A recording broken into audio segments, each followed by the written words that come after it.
So I actually did some light research on friendships and the science behind friendships. And what you said is something important. So they interviewed a lady called Lydia Benworth, and it said research suggests that friendships can help us find purpose, meaning, stay healthy, and live longer. The intimacy, support, equality, and emotional bonds we have in our friendships are unique. And I agree with that. You have different friends for different things, unless you don't have any friends and you have one friend for everything. But what you said that made me think about this was a quote. I think that people sometimes, especially in their 30s and 40s, they say, I just don't have time for friends right now. And that's a mistake. And I agree with that. Yeah. I have a friend who actually is on what's that dating app? Tinder? Bumble?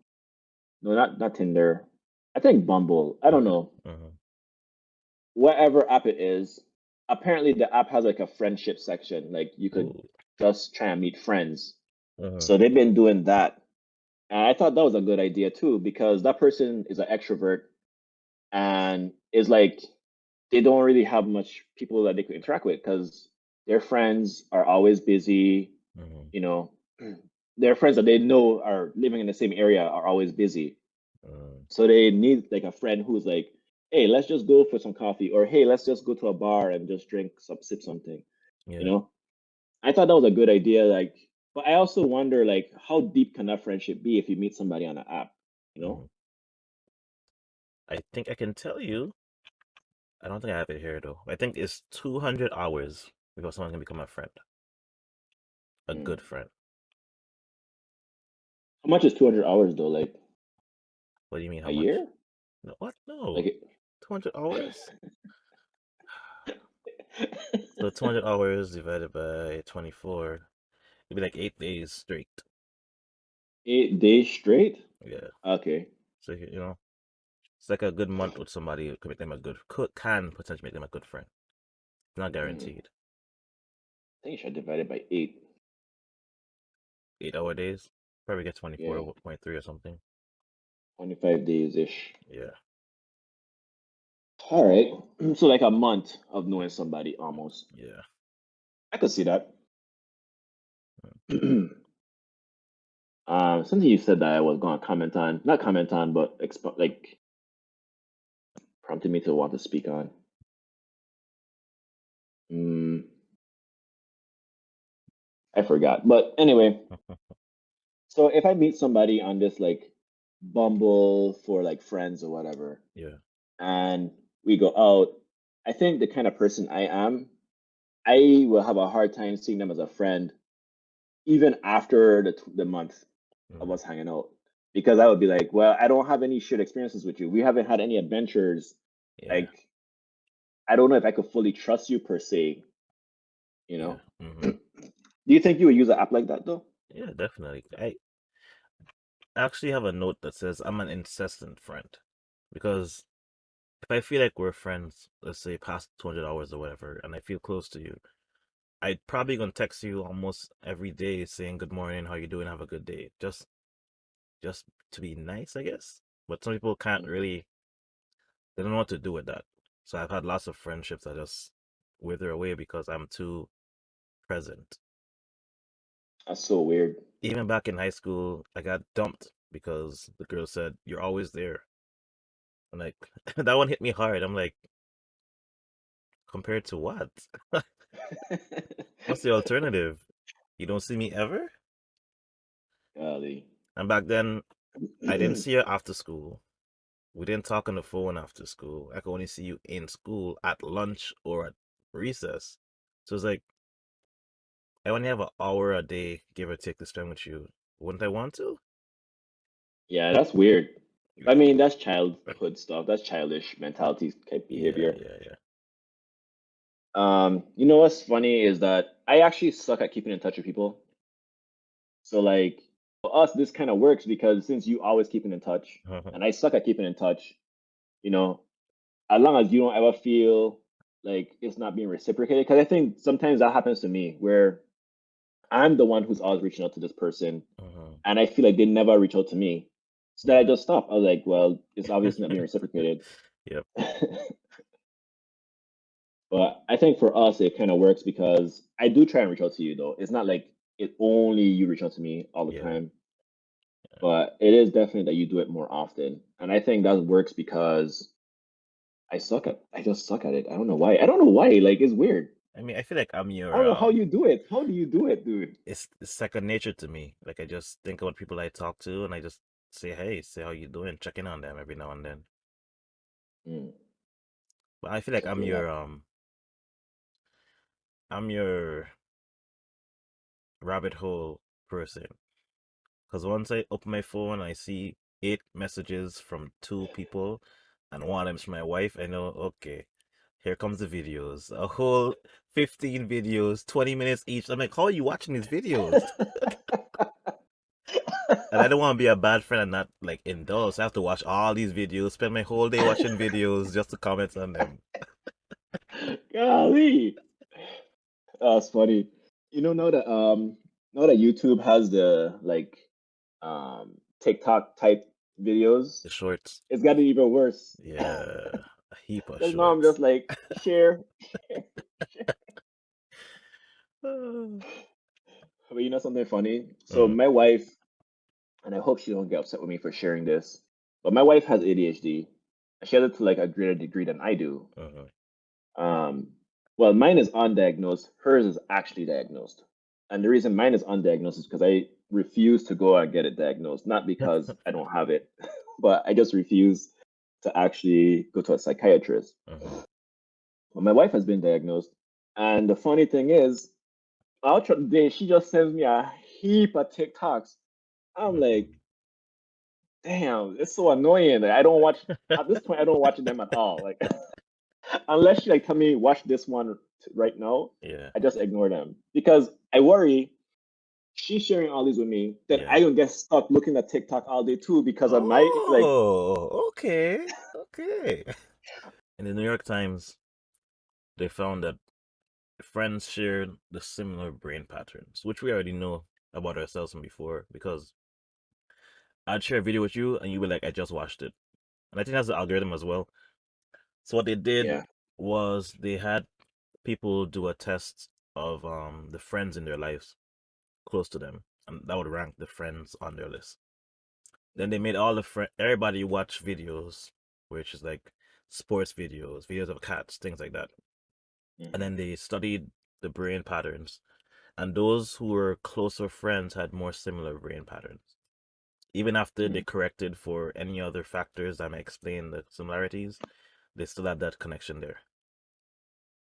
That's interesting. Yeah. You know what else is interesting? I feel like that also applies to like anybody you spend a lot of time with. Hmm. So like I noticing a lot nowadays, like my wife is becoming more and more like me, Yeah. and I'm becoming more and more like her. Like we kind of like converging like somewhere in between where we were. Yeah. Because when I first met my wife, she was like a super like extrovert. Hmm. She was always like talking nonstop. Everybody, she just like want to be their friend, like Hmm. going around to everybody and like, hey, what's your name, bro? Like like really extrovert. Yeah. Yeah. Yeah. And nowadays she is more like me, like I don't like how to say it. Like I'm like a cautious person when it comes to making new friends. Yeah. And nowadays I feel like I tainted her. Like she's like Hmm. so cautious about making friends. And I'm like, babe, it's okay. Like you could at least give them a chance instead of just assuming the worst from the jump. Well, I'm like, you're damn, paranoid. So your paranoia gone to her now. a little bit. I Yeah. remember the other day she did something paranoid. I was like, wait, are you me? But the same thing, like people that date, they eventually start looking alike. I don't know if that's like an evolutionary thing or whatnot, but it could be the same where you start thinking alike, where you have to be more cautious here or more free spirited here. Because for us, it was money. 'Cause, I'm from like just live life, have fun, whatever. So when I came, we got married. She was extremely frugal, had money down to like the penny, and I was like, just have fun, let's go crazy. But now it's Yeah, like I'm the one like, okay, whew, $20, and she's like, it's okay, it's okay. I was like, so it's like a complete switch over, a role reversal, trying to like I guess correct for what I did before. yeah. Yeah. That's funny because even too, like I would say, like before being married, I was bad at communication. I'm still not the best at it. Hmm. I will say, like because she is so good at communicating, for the most part, she also not perfect. Yeah. Nobody is. But she was way better than me when we first met, and she is way more thoughtful than I am. Like she'd ask questions that I would never think to ask, basically, right? Yeah, yeah. But because of like hanging around her more and more and more, now I started to be like more like communicative. Like now I started to be like more like in tune with like my emotions Yeah. in terms of like I could speak about them. Not that I want to feel them, but um so yeah, I think it goes both ways and it's definitely a good thing. And with you and I don't know, were we ever like different? Like I know I was always the wilder one.